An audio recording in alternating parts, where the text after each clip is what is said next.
So, good morning mga ka-auto. Kamusta kayo? So sa mga naka-attend kanina ng live namin, teka, nakasubscribe na ba kayo? Kung hindi pa, pakisubscribe naman po ang channel namin.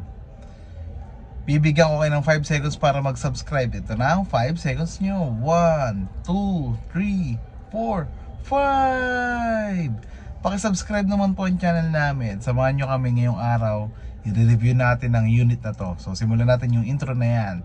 After ng intro, simulan natin yung video na yan. After ng intro na to.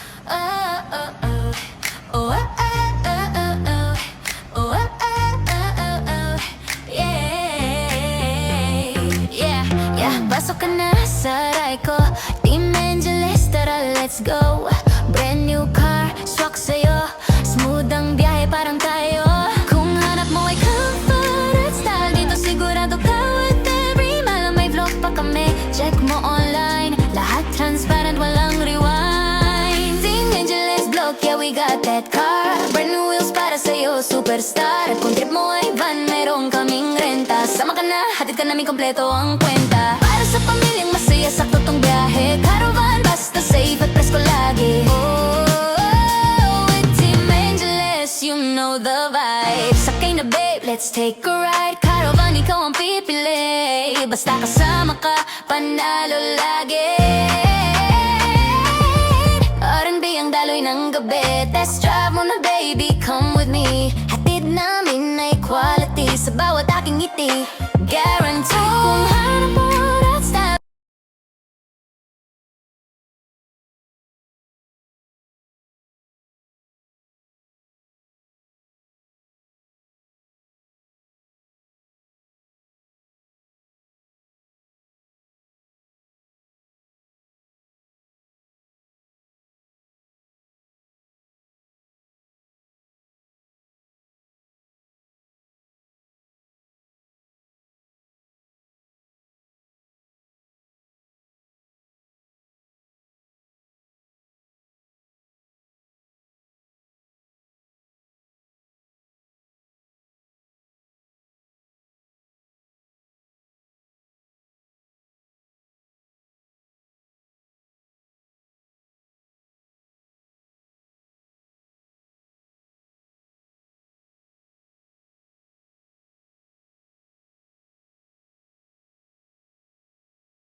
So ito mga ka-auto, yung gulong natin para sa Raw FX pala, 195 R14.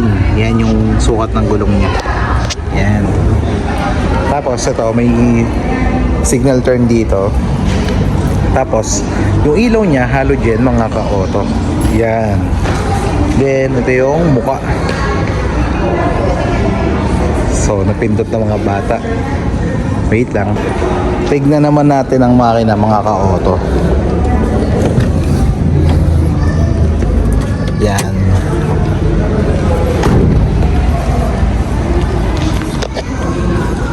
So, ito yung makina niya mga ka-auto. 2.4 yung engine niya, gasoline. 1 TRFE yung engine code. Then may yung eksaktong displacement nito is 1,998cc. Then meron na tayong 139 PS at 5,600 RPM. Yung maximum torque naman niya is 183 Newton meter at 4,000 RPM. Malakas pa rin mga ka-auto. Diba? Tapos manual, 5 gear, 5 speed manual. Yun. So tara, puntahan naman natin yung side. Ito yung antena mga ka-auto. Yan. Then signal turn ulit dito. Tapos pasukin natin yung loob. Yung sa bukasan ng pinto. Ito. Yan. So sa legroom, ito yung legroom niya mga ka-auto. Then yung room height, ito. Hi kayo. So ito yung room height. Yan. Then yung airbags, dalawang airbag lang to mga ka-auto. Passenger, saka driver. Yan. Tapos may nakalagay dito na Toyota. Then ito yung air vent niya. Yan. So tara, puntahan naman natin yung likod para ma-check natin.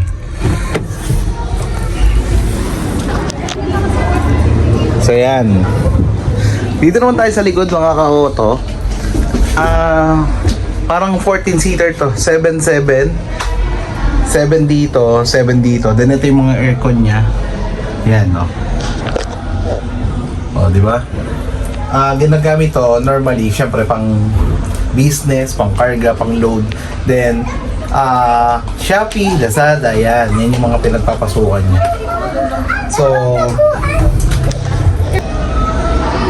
So yung upuan, napo-fold yun. Yan yung upuan, napo-fold yun. Naiangat yan dyan para pag may lagayan. Tapos ito yung flooring niya. Ayan, color black. Yan. So paano nga ba natin ipapark ang isang Tamaraw FX? Ayan.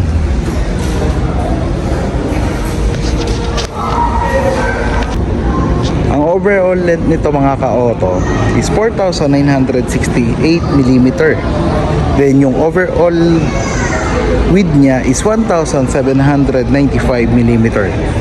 Yung overall height niya is 2,097mm.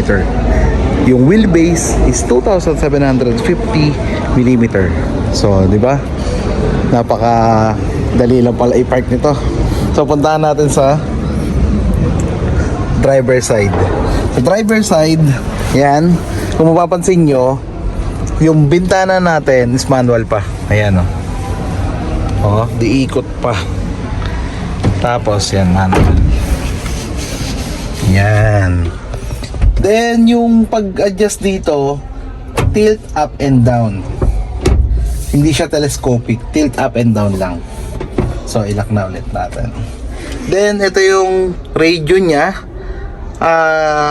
Merong Bluetooth, yan, AM, FM, radio. Then ito yung aircon niya. Wala siyang buttons dito para sa manibela. Then ito naman yung sa aircon niya.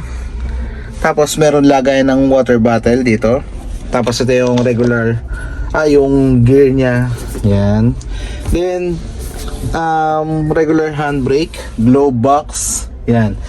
Yung leather na ginamit dito ay vinyl leather. Vinyl. Yan. So yun mga ka-auto, tapos na natin i-review ang Tamaraw FX. Napakaganda ng promo nito mga ka-auto. 0 down payment kasi ang Tamaraw FX. Isipin nyo, di ba? Wala kayong ilalabas na pera, pero magpapasok ng pera ang Tamaraw FX sa inyo. Then the next month, saka kayo magbabayad. Yun ang magandang business, di ba? Hindi pa kayo maglalabas ng malaking pera, may pang business na sasakay na kayo. Pwede niyo siyang ipasok sa Lazada, sa Lalamove, sa JNT, tapos pwede rin pang karga, pang sa Goldilocks. Kung may mga kakilala kayo, pwede niyong isubcon doon ang Tamaraw FX. So ayun mga ka-auto, tapos na nating i-review. Medyo maliit, maikli lang yung review natin dito. Sana nagustuhan nyo at sana kapag kailangan nyo ako po ang tawagin nyo. Maraming salamat po. Advance Merry Christmas sa ating lahat. Siguro i-review ko rin tong Hilux. Ay hindi, na-review ko na pala tong Hilux, yung Fortuner GRS at Innova na XE. Panoorin nyo rin po. Pagsunod din natin yung upload, di ba? Ang kalaban nito is L300. Ang presyo nga pala nito mga ka-auto, bago ko makalimutan, is 1,047,000. Teka.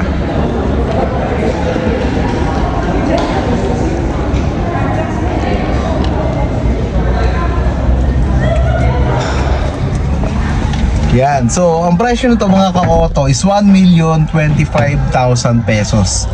Tapos yun nga, naka zero down kami. Tapos yung monthly nito, around 22 lamang yung monthly po natin kay Tamaraw FX. So hanggang dito na lamang mga ka-auto. Mag-ingat po tayong lahat. God bless po sa ating lahat. Bye!